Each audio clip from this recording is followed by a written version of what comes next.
Primera carta de Pedro. Primera carta de Pedro. ¿Quién es el escritor? ¿Quién es el escritor? Mire, vayamos por favor a Primera de Pedro 5:12. Por favor, Primera de Pedro 5:12. Primera de Pedro 5:12. Estamos ahí, ¿verdad? Dice así. Por conducto de Silvano, a quien tengo por hermano fiel, os he escrito brevemente, amonestándoos y testificando que esta es la verdadera gracia de Dios en la cual estáis. El escritor, hermanos, si somos un poco estrictos, fue Silvano, es decir, Silas. Tal vez Silvano, el nombre Silvano tal vez no le suene mucho, ¿no? Tal vez diga Silvano, Silvano. Sí aparece el nombre, obviamente, también las cartas de Pablo. Pero es mejor conocido como Silas, usted recordará, ¿verdad? A Silas es como que más familiar ese nombre para nosotros. Entonces, Silvano es el que estrictamente escribe la carta, pero Pedro es el que es inspirado por el Espíritu Santo. Silas, hermanos, o Silvano fungía más como un secretario. En ese tiempo, esto es lo que también se utilizaba, ¿no? El que alguien que quería emitir, quería escribir un mensaje o escribir una carta, tenía su secretario. Y de hecho había secretarios ambulantes donde uno podía llegar, en ese tiempo, uno podía llegar y decir, bueno, pues también quiero escribir algo, pero te lo dicto y tú lo vas escribiendo y tú lo vas redactando, ¿no? En este caso sucedió eso. Silas es el que específicamente escribe, pero Pedro es el que es inspirado por el Espíritu Santo, ¿verdad? Para escribir esto. Estos son los dos personajes. Pedro, obviamente, del que estamos hablando, y bueno, Silas entra a escena. La fecha, hermanos, en la que aproximadamente se escribe esta carta, esta primera carta, es en el año 67 al 68 después de Cristo. 67 al 68. Es obvio, hermanos, que aquí tuvimos que recurrir a la historia, porque en la carta en sí no nos dice todo esto, ¿verdad? Del escritor sí, pero no nos dice el dato de la fecha. Esto tuvimos que recurrir a la historia. El lugar desde donde Pedro escribe esta carta, junto con Silas es el que escribe, y Dios Espíritu Santo inspirando a Pedro, lo hacen desde el lugar de Babilonia. De hecho, ahí estamos en primera de Pedro 5:13, dice ahí el 13, la iglesia que está en Babilonia, elegida juntamente con vosotros, y Marcos, mi hijo, os saludan. Dicho sea de paso, este Marcos es el mismo Marcos que escribe el Evangelio que lleva su nombre, es el mismo, el mismo. Pero aquí quiero llevar su atención a lo que dice Pedro, y la iglesia que está en Babilonia, Babilonia. Ahora, hermanos, ¿qué Babilonia es? Qué Babilonia es, ¿no? Porque había para ese tiempo tres Babilonias. Una en Egipto, la que estaba en Mesopotamia, y Roma, que también se le llamaba, o se usaba esta palabra como este nombre código, Babilonia. Y justamente es ahí hacia donde va nuestra atención. Porque Pedro no estuvo en Egipto y no estuvo en la Babilonia de Mesopotamia, sino que él escribe, hermanos, la iglesia que está en Babilonia, él escribe esta frase. ¿Por qué? Porque usa ese nombre código para referirse a Roma. Y ahora usted dirá, ¿por qué usa ese nombre? ¿Por qué no dice la iglesia que está en Roma, no? ¿Por qué le puso la iglesia que está en Babilonia? ¿Por qué usa ese nombre código para referirse a Roma? ¿Por qué usa Babilonia, no? Como ese nombre ahí. Ahorita lo vamos a ver. Pero se está refiriendo a Roma. Y ahorita vamos a ver por qué. A Roma. Ahora, ¿quiénes son el destinatario? Porque estamos hablando de una carta, recuerden. ¿Quiénes son el destinatario de esta carta de Pedro? ¿A quiénes va dirigida esta carta de Pedro? Primera de Pedro 1:1. Estamos ahí, ¿verdad? Regresemos unas hojas y estamos ahí. Primera de Pedro 1:1. Dice así. Pedro, apóstol de Jesucristo a los expatriados de la dispersión, ¿en dónde, hermanos? En el Ponto, Galacia, Capadocia, Asia y Bitinia. Los expatriados en todos estos lugares. Ellos son el destinatario de esta carta de Pedro, de la primera carta de Pedro. Ellos son el destinatario. Nuestros hermanos en Ponto, Galacia, Capadocia, Asia y Bitinia. Ellos son el destinatario, ¿no? Ellos son el destinatario. Y bueno, hablamos de una carta de una carta universal, ¿verdad? De una carta, la primera carta universal de Pedro, porque no va a un grupo en específico, sino estos son el destinatario de la carta de Pedro. Ahora, hermanos, vamos a entrar un poco al contexto. Sin duda aprenderíamos mucho si vamos ya ahorita, en este momento, vamos ya de lleno a la carta y decimos, bueno, que Pedro, apóstol de Jesucristo, y así avanzamos, ¿no? Aprenderíamos también, claro que sí, seríamos edificados, pero podemos aprovechar mejor la enseñanza de la carta de Pedro, la primera carta de Pedro, podemos aprovechar la enseñanza un poco mejor o más ampliamente si vamos al contexto.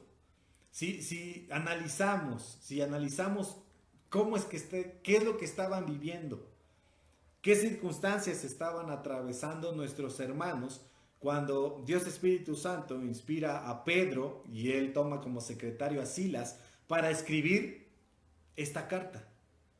¿Qué es lo que estaba viviendo la iglesia en estos lugares en específico? En el Ponto, en Asia, Bitinia, Capadocia, ¿no? Galacia, como ya lo vimos. Entonces vamos a entrar un poco al contexto. Y para esto también, hermanos, tuvimos que ir a la historia. Porque el contexto no lo tenemos tan ampliamente visto. Se nos dan algunos detalles en la carta, pero ampliamente no. Tenemos que ir a la historia. ¿Qué es lo que nos dice la historia? Primero, en el contexto histórico, primero quiero hablar del contexto de Pedro. Que eso sí, obviamente todo lo tomamos del Nuevo Testamento.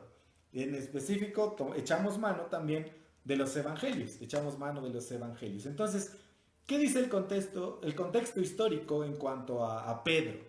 Sabemos que originalmente conocido como Simón, su nombre griego, Simón, o Simeón, que es el nombre hebreo, ¿no? Y eso lo encontramos en Marcos 1:16, Juan 1:40 y 41. Pedro, o Simón, en griego, Simeón en hebreo, era hijo de Jonás. Mateo 16:17 nos dice esto. Quien también, Jonás, el padre de Simón o de Pedro, era conocido como Juan, lo vemos en Juan 1:42. Y Pedro era un miembro de la familia de pescadores que vivían en Bethsaida, y más tarde Pedro junto con su familia se mueven hacia la ciudad de Capernaum. Andrés, que era el hermano de Pedro, y eso lo vemos por los evangelios, lo trajo a Cristo. Andrés es el medio que el Señor usa para que Pedro pueda conocer a Jesucristo, lo vemos en Juan 1, 40 al 42.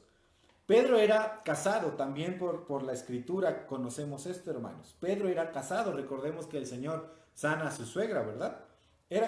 Pedro era casado y su esposa aparentemente lo acompañaba en su ministerio. Ya eso obviamente es tiempo después, ¿verdad? Después obviamente de la ascensión de nuestro Señor Jesucristo. Era casado Pedro y su esposa, pues entendemos que lo acompañaba en el ministerio. Eso lo vemos en Marcos 1, 29 al 31 y 1 Corintios 9:5. Este es el contexto que vemos y que podemos notar de Pedro. El contexto. Ahora, quiero hablar un poco de la historia. La historia, hermanos, nos dice, mire por favor lo interesante de esto, lo que dice la historia. La historia nos dice que Pedro tuvo que ver a su esposa siendo crucificada. Imagínese eso, por favor. Usted que está casado. Por favor, trate de dimensionar esa parte.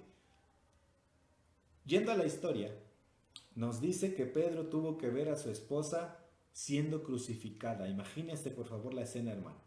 Pedro tuvo que ver a su esposa siendo crucificada, pero la alentó. Esto nos dice la historia. La alentó con las palabras: recuerda al Señor. Recuerda al Señor. Digo, no estoy casado, pero me estremece estas palabras, ¿no? ¿Cómo es que Pedro a su esposa le dice, recuerda al Señor? No entiendo, no, mentiría si le digo entiendo a Pedro lo que quiso decir. La realidad es que no. Pero usted que está casado creo que sí puede entender lo que estas palabras dichas de Pedro hacia su esposa, viéndola que la están crucificando, ¿no? Recuerda al Señor. Cuando llegó el momento, esto también nos lo dice la historia, cuando llegó el momento de que él fuera crucificado, de que Pedro, hermanos, fuera crucificado, y esto lo sabemos, esto sí es más familiar con nosotros, Se dice que rogó y dijo que no era digno de ser crucificado como su Señor, sino que más bien debía ser crucificado de cabeza. Y como le digo, esto sí es mucho más familiar con nosotros. Lo hemos escuchado en otras ocasiones, ¿verdad? Cómo es que, pues la historia esto nos dice que Pedro no quiso morir como su Señor, sino que crucificado, pero al revés, ¿no? Con la cabeza hacia abajo, como decimos, pues de cabeza. Ese es el contexto, hermanos, de Pedro. Aquí tratamos de abarcar pues mucha su vida a muy grandes rasgos, no vimos detalles, pero en sí esta es toda la vida del apóstol Pedro. Ese es su contexto. Ahora, vamos ahora al contexto específico, vamos al contexto específico de la iglesia. Quise que viéramos, hermanos, o que analizáramos un poco, recordáramos un poco, más bien dicho, la vida de Pedro, y yendo también a lo que nos dice la historia del final de su vida. Pero ahora sí, esto es en específico lo que quiero que prestemos más atención, al contexto de la iglesia en ese tiempo. ¿Qué es lo que estaba viviendo la iglesia? Dice así. Y aquí también tuvimos que recurrir a la historia. Cuando la ciudad de Roma ardía, es decir, cuando la ciudad de Roma estaba en llamas, los romanos creyeron que su emperador Nerón le había prendido fuego a la ciudad, probablemente por su increíble deseo perverso de construir más, ¿no? De decir, tengo que destruir esto para poder construir. Está como el personaje de la parábola Nerón, ¿verdad? Que dijo, voy a destruir mis graneros para edificar unos más grandes. Entonces, eso se cree que pasó también con Nerón. Para poder edificar más, como le digo, él tenía que destruir lo que ya existía. Los romanos estaban totalmente devastados, porque la ciudad estaba en llamas. Su cultura, en un sentido, desapareció con la ciudad. Todos los elementos religiosos de su vida fueron destruidos. Sus templos, sus reliquias y aún los ídolos de su casa fueron quemados. Toda la ciudad, hermanos, fue quemada. Esto tuvo grandes implicaciones religiosas, porque les hacía creer que sus deidades habían sido incapaces de lidiar con esta conflagración y también fueron víctimas de ella. Las personas estaban sin casa y sin esperanza, y muchas habían muerto. Familias habían sido desintegradas porque pues algunos de ellos, algunos integrantes de la familia habían muerto. Su resentimiento amargo era severo, y Nerón, el emperador Nerón, se dio cuenta que tenía que redirigir la hostilidad. El pueblo ya estaba triste, estaba sin esperanza, todo el pueblo romano, el imperio romano. Entonces ya estaban comenzando ya a quererse levantar contra Nerón y querer destituirlo, querer matarlo. Es lo que estaba sucediendo con el imperio romano, porque ellos creyeron que su propio emperador había quemado la ciudad, que algo que sí pasó. O sea, no estaban creyendo algo que estaba mal. Realmente eso pasó. Pero entonces, ¿qué hace Nerón? Mire, escúcheme por favor. El chivo expiatorio del emperador fueron los cristianos. ¿Vamos entendiendo la historia, hermanos? ¿Cómo es que Nerón dice, el pueblo ya se dio cuenta que yo fui, pero todavía no están como que muy convencidos? Entonces, voy a echarle la culpa ahora a los cristianos, que ellos fueron los que prendieron la ciudad. Y quienes de por sí, hermanos, los cristianos ya eran odiados porque estaban asociados con los judíos. ¿Por qué? ¿Y cómo es que digo esto de asociación? Bueno, porque algunos judíos se habían convertido al cristianismo, pero todos los de la ciudad, en específico ahí con Nerón y la mayor parte del imperio, pues decían, estos ya están juntos, ¿no? Pero lo que no sabían es que el judío se había convertido al cristianismo.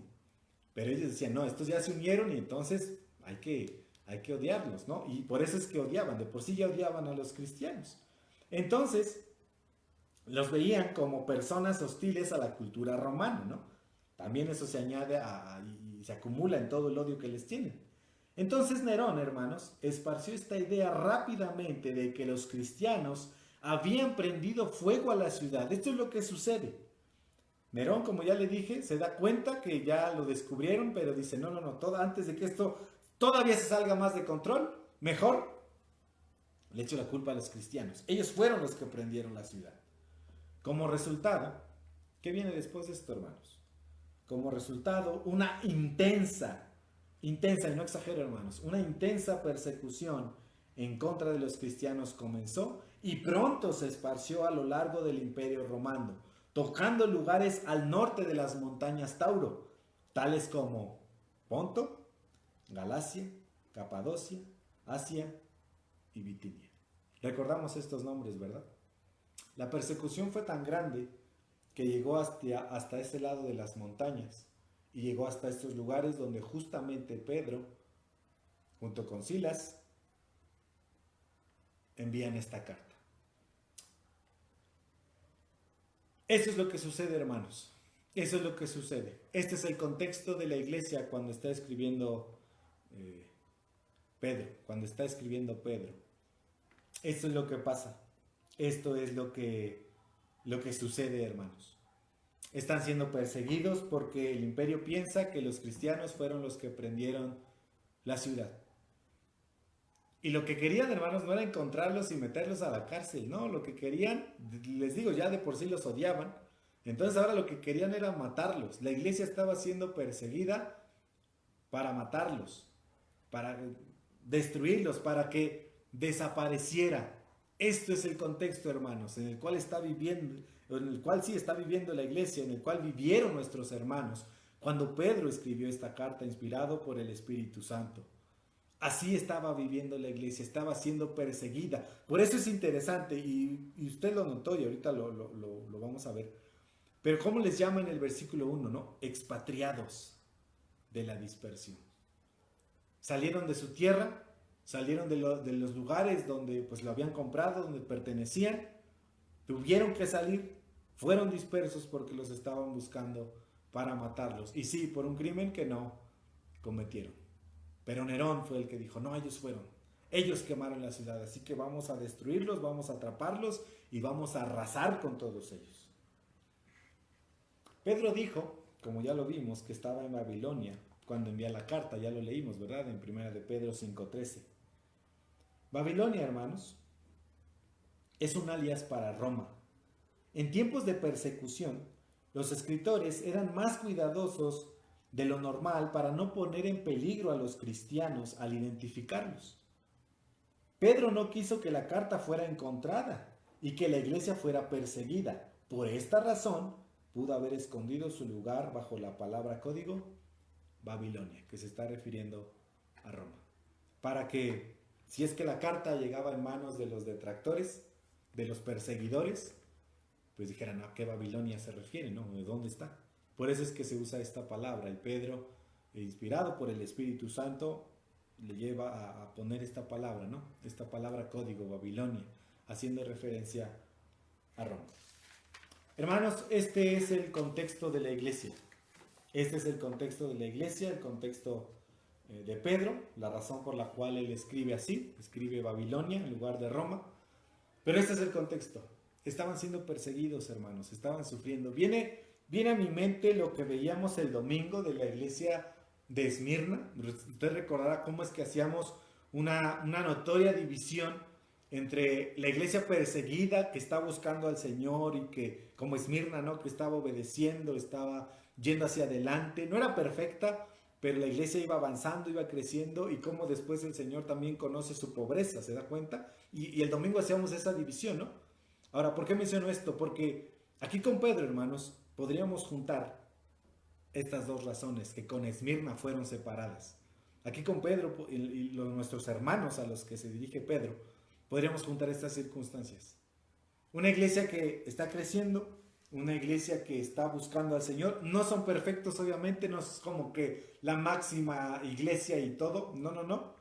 Pero una iglesia que está creciendo, pero el Señor permite, porque esto entra dentro de la soberanía perfecta de Dios, cómo permite que sean perseguidos, pero aquí también entra que están pobres, que están enfermos, tienen que dejar las pocas posesiones que tal vez tenían, las tuvieron que dejar, tuvieron que salir corriendo porque, como les digo, los buscaban para matarlos. Entonces, hermanos, las circunstancias de nuestros hermanos en ese tiempo eran complicadas, estaban bajo persecución, estaban bajo sufrimiento y constantemente, hermanos, veremos esto. Por eso le decía que Pedro nos muestra un poco ese contexto, no tan amplio como la historia nos lo dice, pero sí nos muestra un poco de su contexto, porque les recuerda, van a padecer o están padeciendo. Y entonces eso es lo que nosotros notamos. No dejemos de lado ese contexto, porque recordar ese contexto nos ayuda mucho para entender lo que está escribiendo Pedro.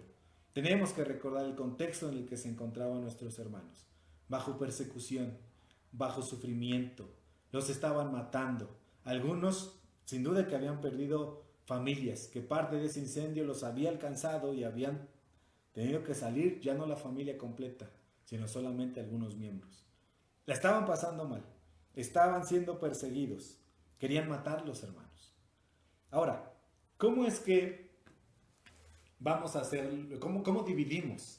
¿Cómo dividimos esta carta? ¿Cómo es que la dividimos? En 6 partes, hermanos. En 6 partes, 6 partes. En 6 partes vamos a dividir esta carta. 6 puntos. El primero, del capítulo 1, versículos 1 y 2. No se preocupe si tal vez no anota todos los puntos. Voy a decirlos despacio, pero de todas maneras se queda esto grabado y de todas maneras lo vamos a ir viendo en los siguientes temas, ¿no? Pero el primer punto, como dividimos la carta, es el capítulo 1, versículos 1 y 2. Y ese es el primer punto.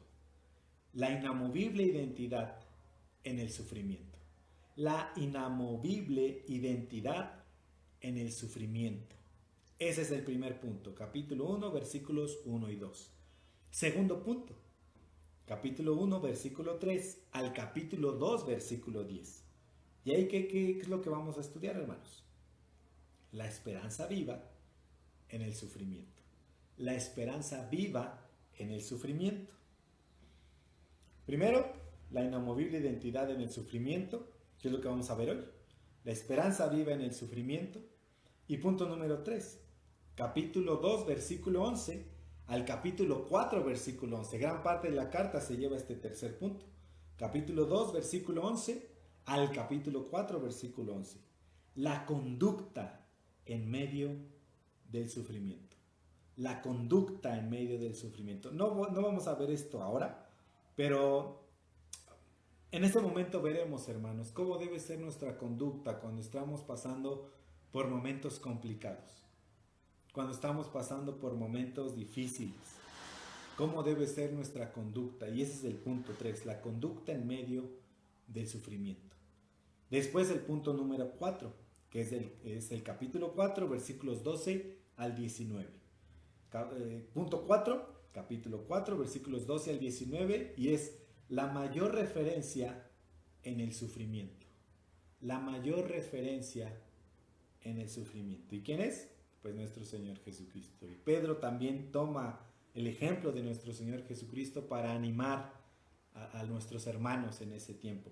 La mayor referencia en el sufrimiento, el punto 4. Punto 5, capítulo 5, versículos del 1 al 11. Capítulo 5, versículos del 1 al 11. Es las prioridades en el sufrimiento. Las prioridades en el sufrimiento. Muchas de las veces, hermanos, cuando estamos pasando por momentos complicados, cuando pasamos por momentos difíciles, cambiamos nuestras prioridades, ¿no? Y nuestras prioridades se ven ahora diferentes. Lo que estaba después ahora está primero y ya hay todo un cambio, ¿no? Y todas las cosas están mal, ¿no? Pero es lo que vamos a ver en el punto 5, las prioridades en el sufrimiento. Y por último, hermanos, y bueno, usted va a decir que en este último no me quebré la cabeza y la verdad es que no. Capítulo 5, versículos 12 al 14. Las palabras finales. ¿Se da cuenta? Ahí como que no me quebré mucho la cabeza, ¿verdad? Usted estará de acuerdo conmigo. Las palabras finales. Pero también aún en las palabras finales, hermanos, tenemos una enseñanza y en su momento lo vamos a ver. Pero estos 6 puntos, hermanos, comenzando hoy, es lo que vamos a estudiar en toda esta carta. Y si es que usted lo notó, si se dio cuenta, si me escuchó, no solamente me oyó, sino que me escuchó, pudo darse cuenta que en 5 puntos de los 6 se repitió la palabra sufrimiento. Sufrimiento, sufrimiento, sufrimiento, sufrimiento. Porque es bajo ese contexto, hermanos, que nuestros hermanos se encontraban en ese momento. Bajo el sufrimiento, bajo la persecución, bajo la matanza. Bajo ese contexto se encontraban. Entonces, vamos ahora al punto número 1. La inamovible identidad en el sufrimiento. Eso es lo que vamos a ver hoy. Yo sé que de introducción fue bastante, de hecho he roto una regla de homilética, lo sé, pero bueno, estamos aquí para estudiar, ¿verdad? Estamos aquí, y bueno, era necesario ver toda esta introducción. Y no tenemos prisa, yo sé que no tenemos prisa, usted está desde casa, así que creo que no tiene prisa en que terminemos, ¿verdad? Está ahí en la comodidad de su casa. Entonces, eso es lo que vamos a ver hoy, hermanos, la inamovible identidad en el sufrimiento, la inamovible identidad en el sufrimiento. Dice el versículo 1 y versículo 2 del primer capítulo, ¿verdad? Estamos ahí, dice ahí, Pedro, apóstol de Jesucristo a los expatriados de la dispersión en el Ponto, Galacia, Capadocia, Asia y Bitinia, elegidos según la presciencia de Dios Padre en santificación del Espíritu, para obedecer y ser rociados con la sangre de Jesucristo. Gracia y paz os sean multiplicadas. Como estamos hablando de una carta, es necesario encontrar un remitente. Eso es necesario, hermanos. Y ya, pues lo vimos, es claro, ¿verdad? Hablamos del escritor, ¿no? Silas y Pedro, obviamente. Pero el remitente, quiero llevar su atención ahora al primer nombre que aparece ahí. Pedro. Pedro es el nombre griego. Pedro es el nombre griego. Así como Simón era nombre griego también, pero el Señor le cambia, nuestro Señor Jesucristo le cambia ese nombre y le da ahora el nombre de Pedro, ¿no? Le decía, no eres Simón, sino ahora serás Pedro. Es el nombre griego que significa piedra o roca, es lo que significa. Y Cefas, que también hace referencia a él, ese nombre es en arameo. Y los dos significan lo mismo. Cefas en arameo o Pedro en griego, los dos significan roca, piedra o roca. También, ¿cómo se presenta él? ¿Cómo el remitente se presenta ante su destinatario? ¿Cómo se presenta? Dice ahí, apóstol de quién, hermanos? Apóstol de Jesucristo. Apóstol de Jesucristo. Ahora, apóstol, aquí Pedro no estaba mintiendo, sino que a él sí le consideramos apóstol. A él sí lo consideramos como apóstol, pues tiene las marcas de un apóstol. Tiene las marcas de un apóstol. Quiero mencionar 3. Primero, para ser apóstol, que Pedro lo fue, debía ser llamado personalmente por Cristo. Y es algo que sucedió con Pedro. El Señor lo llamó personalmente. Primera marca, lista. Segunda marca, ser instruido personalmente por Cristo. Y es algo que también sucede con Pedro. Pedro fue instruido personalmente por nuestro Señor Jesucristo. Segunda marca, lista. Tercer marca, haber tenido una convivencia personal con Él. Esto tal vez se puede intuir en la segunda, puede estar implícita en la segunda marca, pero quise también enmarcarla, ¿no? Hacerla sobresalir. Haber tenido una convivencia personal con Cristo. Y tercer marca, lista. Historias tenemos en los evangelios de que Pedro estuvo ahí. Y de hecho, Pedro, Jacobo y Juan fueron del círculo más cercano de nuestro Señor Jesucristo. Ellos 3, ¿no? Estaban sí los 12, pero ellos tres, Pedro, Jacobo y Juan, todavía estuvieron más cercanos a nuestro Señor Jesucristo. Ahora, dicho sea de paso, el apóstol Pablo también tiene estas marcas y por eso lo llamamos apóstol. Fue llamado personalmente por Cristo, tuvo un encuentro con Él en el camino a Damasco, fue instruido personalmente con Él cuando Él escribe, ¿no? Que se subió al tercer cielo, que no lo sabe, pero le fueron dichas palabras que no se pueden explicar, pero fue instruido por Cristo y tuvo una convivencia personal con Él. En esa instrucción que el Señor le da, estuvo también con Cristo. Y bueno, cierro este paréntesis, ¿no? También, porque a Pablo se le considera también un apóstol, ¿no? Entonces, Pedro, hermanos, lo consideramos apóstol por estas marcas. Lo consideramos apóstol. Ahora, ¿por qué menciono esto? Y tal vez usted diga, bueno, esa lección es para niños, ¿no? Y esos puntos son para niños y a los niños hay que enseñárselos. Pero hermanos, los quise mencionar porque muchos ahora se llaman apóstoles de Jesucristo, ¿no? Y que yo soy el apóstol y el apóstol acá y el apóstol allá. Ya no hay. Básicamente son esos 12 apóstoles. En su momento lo fue Judas, pero sabemos cómo terminó, la escritura nos dice, entonces el Señor llama a Pablo, y ahora otra vez vuelven a ser los 12 apóstoles. Entonces, hasta ahí. Cuando muere Juan, ya muere el último apóstol, y ya no hay apóstoles, solamente fueron ellos. Y este es el remitente, Pedro, llamado apóstol de Jesucristo, apóstol de Jesucristo. Y ahora, el destinatario, ya lo vimos, pero quiero hacer notar los detalles.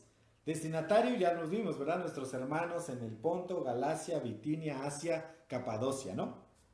Pero, ¿de qué manera se refiere Pedro hacia ellos? Recuerde, estamos desarrollando este punto, la inamovible identidad en el sufrimiento. Ya hablamos de una parte, ¿no?, de la identidad de Pedro, el que fue inspirado por el Espíritu Santo para llevar esta carta, ¿no?, para escribir la carta, que toma como secretario a Silas.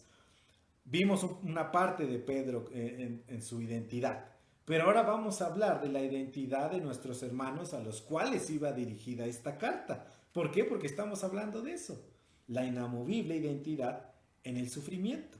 El destinatario, primero, ¿cómo les llama, hermanos? ¿Cómo les llama? Dice ahí, ¿verdad? Pedro, apóstol de Jesucristo, ¿a quiénes?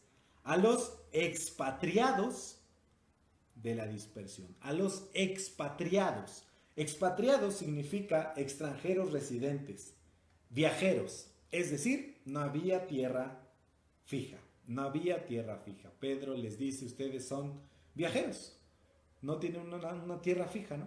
Están de viajeros, están de paso, de como después los va a llamar peregrinos, ¿no? Están de paso, están de paso. Y después también, ¿cómo les llama? Expatriados, ¿de dónde? De la dispersión, de la dispersión.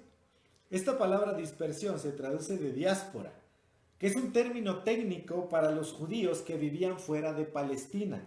Pero Pedro, hermanos, aunque esta palabra dispersión, o que se tradujo a nuestro español como dispersión, hacía en específico referencia a judíos que no vivían en Palestina, pero Pedro no solo estaba dirigiéndose a judíos, no solamente se estaba dirigiendo a judíos, sino también a gentiles que evidentemente habían sido convertidos del paganismo. Por eso es que hablamos también de una carta universal, porque no fue escrita solo a judíos, que había judíos convertidos al cristianismo, sí, pero no toda la iglesia estaba conformada por judíos, sino había gentiles que se habían convertido del paganismo al cristianismo. Y eso lo vamos a ver a lo largo de toda la carta, ¿no? Pero mire, quiero hacer notar esto, hermanos, y no sé si usted lo ha pensado, pero mire, imagínese que no sé tocar la guitarra, ¿no? Imagínese que no sé tocar la guitarra y que usted, no sé, me envía un mensaje de texto y me dice, oye, necesitamos tu ayuda, pero sé que no sabes tocar la guitarra, sé que no sabes tocar la guitarra y que de música no sabes nada, pero necesitamos tu ayuda. Y yo la verdad es que me quedaría pensando, bueno, si ya sabemos y si ustedes saben y yo sé que no sé tocar la guitarra, como para qué me lo recuerdan, ¿no? Como para qué me lo dicen, nada más dime en qué te ayudo y ya. Pero, ¿por qué menciono este ejemplo, hermanos? Porque tal vez podemos notar que Pedro está haciendo eso, ¿no? Si ya sabe que los hermanos están fuera de su tierra, si ya sabe que los hermanos los sacaron, que los están persiguiendo, que están dispersos por todos los lugares, y en específico los que menciona aquí, Ponto, Galacia, Bitinia, Asia, Capadocia, ¿no? Si están dispersos, ¿cómo es que otra vez les dice a los expatriados de la dispersión? Tal vez pudieran pensar los hermanos, oye Pedro, pues ya sabemos que no estamos en nuestra casa, como que, ¿para qué no los recuerdas otra vez? Y digo, siendo más estrictos, diríamos a Dios Espíritu Santo, oye Señor, ¿por qué es que permites esto? O sea, si ya sabemos, o si ellos ya sabían que estaban fuera de su tierra, ¿por qué tú inspiraste, ¿no?, a Pedro para que se pusiera esto en la carta? Pero no está de más, hermanos, si no es que Pedro ponga el dedo en la herida, ¿no? Le eche sal a la herida, ¿no? Sino lo que aquí vemos es que Pedro hace notar, hermanos, y les quiere hacer recordar, aunque claro que ya lo sabía, pero quiere hacerles recordar que no pertenecen al mundo.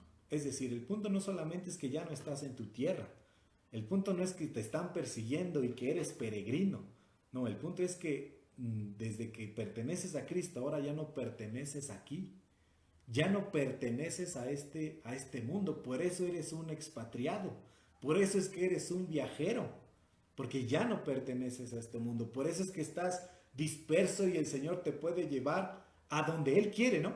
Él te puede llevar a donde Él quiere.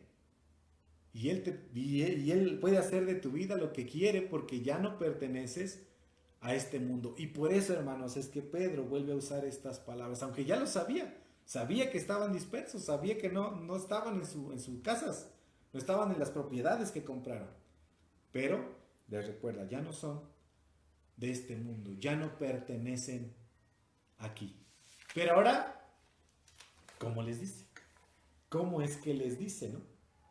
Dice ahí, continuamos en esa parte, el versículo 2, y comenzamos en el versículo 2, en el versículo 2 dice, elegidos según la presciencia de Dios, es decir, según el conocimiento anticipado de Dios Padre, en santificación del Espíritu para obedecer y ser rociados con la sangre de Jesucristo. Gracia y paz os sean multiplicadas. Ese título de elegidos, o ese adjetivo de elegidos, porque aquí funge esta palabra como un adjetivo. Este título, hermanos, antes solamente era dado a Israel, solamente a Israel. Y vayamos rápidamente, por favor, a Isaías 45:4. Isaías 45:4, espero que todavía esté aquí en la reunión y que no, pues le haya dado hambre, ¿verdad? Y se haya ido a cenar. Isaías 45:4, por favor. Isaías 45:4. ¿Estamos ahí? Vemos cómo este título solamente se le daba a Israel. Los gentiles aquí no entraban. Dice ahí, 45:4 de Isaías. Por amor de mi siervo Jacob y de Israel, mi qué, hermanos, mi escogido, te llamé por tu nombre. Te puse sobrenombre aunque no me conociste. Pero quiero llevar su atención a lo que estamos viendo. Por amor de mi siervo Jacob y de Israel, mi escogido. Israel solamente era llamado como el escogido. De hecho, esta palabra elegidos que vemos en Pedro también se puede traducir como escogido. Y le digo, Israel era considerado el escogido de Dios, el elegido de Dios. Vayamos ahora también a Salmos, por favor. Salmos, vayamos por favor al libro de los Salmos. Salmos capítulo 105. Salmos 105, por favor. Salmos 105, versículos 6 y 43. Versículos 6 y 43. Dice el versículo 6. Oh vosotros, hermanos, oh vosotros, descendencia de Abraham, su siervo, hijos de Jacob, sus qué? Sus escogidos, sus escogidos. Otra vez solo se hace referencia que los escogidos son la nación de Israel, los descendientes de Abraham. Dice el versículo 43. Sacó a su pueblo con gozo, con júbilo a sus escogidos. Con júbilo a sus escogidos. Esto es lo que este título solamente pertenecía a Israel, a los descendientes de Abraham. Pero ahora Pedro les dice, ¿no? Sí, ya les dijo a los expatriados de la dispersión, pero también les dice elegidos, según la presciencia de Dios Padre, según el conocimiento anticipado de Dios Padre. Ahora, hermanos, ¿de qué nos habla? Que ahora, por los méritos de Cristo, entramos en ese pueblo escogido. Recuerde, estamos desarrollando el punto de la inamovible identidad en el sufrimiento. Cuando estamos pasando por momentos complicados, hermanos, cuando tal vez no llegamos a este extremo de nuestros hermanos en ese tiempo, ¿no? Que estaban siendo perseguidos, querían matarlos, querían desaparecerlos de la tierra. Tal vez nuestra persecución o nuestro sufrimiento no es tan grande. Tal vez sí, tal vez son circunstancias peores, ¿no? Pero eso sí, cualquiera que sea la circunstancia, el punto es este, hermanos, que somos el pueblo escogido de Dios, que le pertenecemos a Dios. Por eso hablamos de la inamovible, ¿no? Inamovible identidad en el sufrimiento, porque le pertenecemos, hermanos, al Señor.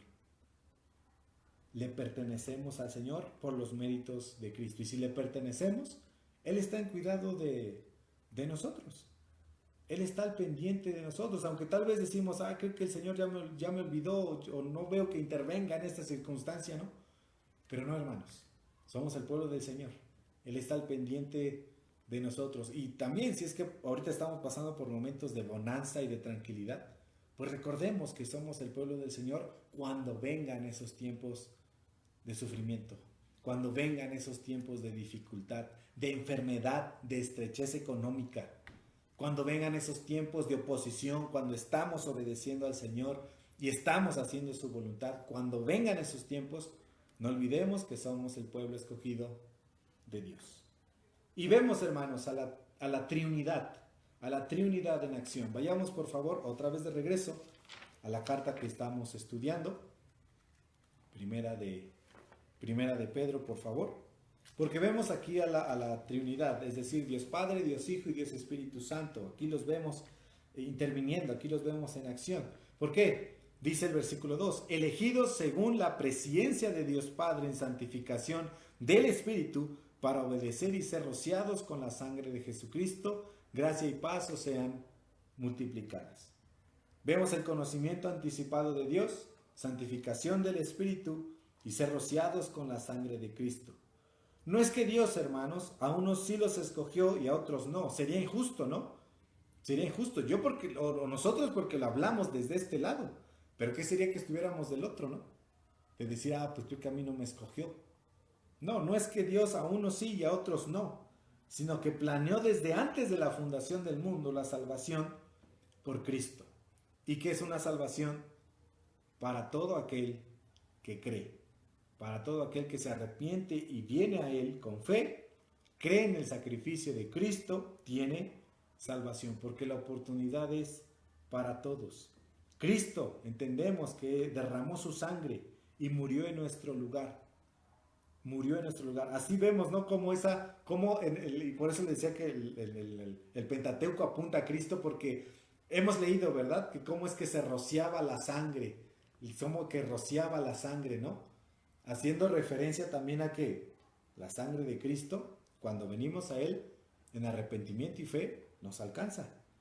Somos limpios de nuestros pecados, ¿no? Él murió en nuestro lugar. Y Dios Espíritu Santo convence de pecado, de justicia y de juicio. Pero el ser humano es responsable de arrepentirse y creer.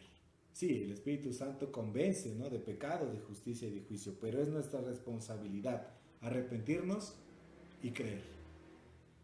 Pedro, hermanos, recuerda que pase lo que pase, nadie les quitará el privilegio de ser miembros del pueblo y familia de Dios. Por eso es que hablamos de la inamovible identidad en el sufrimiento, porque a pesar de que nuestros hermanos estaban padeciendo, debían recordar que eran escogidos del Señor, que eran parte del pueblo de Dios, parte de la familia de Dios, y que estaban siendo protegidos por Él. Interesante la última frase del versículo 2. Gracia y paz os sean multiplicadas. Gracia y paz os sean multiplicadas. Sin duda que se necesita en momento de dificultad, ¿no? Escribía Pablo, el apóstol Pablo escribía que la gracia se manifestó con Jesucristo. En momentos complicados necesitamos, hermanos, a Jesucristo, necesitamos conocer a nuestro Señor. Por eso le hablaba del punto, ¿no? El punto 5 me parece, ¿no? Que es el referente máximo, el mejor referente en el sufrimiento, porque es nuestro Señor Jesucristo, y en su momento veremos qué es lo que hizo Él en medio del sufrimiento. ¿Qué ejemplo nos dio cuando viene el sufrimiento? ¿Qué hizo Él? ¿Qué tenía por prioridad? ¿Qué es lo que pensaba? ¿Qué es lo que decía? Y la paz, que sin duda la encontramos en el Señor, ¿no? Primero tenemos la paz por la justificación, pero también experimentar la paz de Dios por el fruto del Espíritu Santo en nuestras vidas.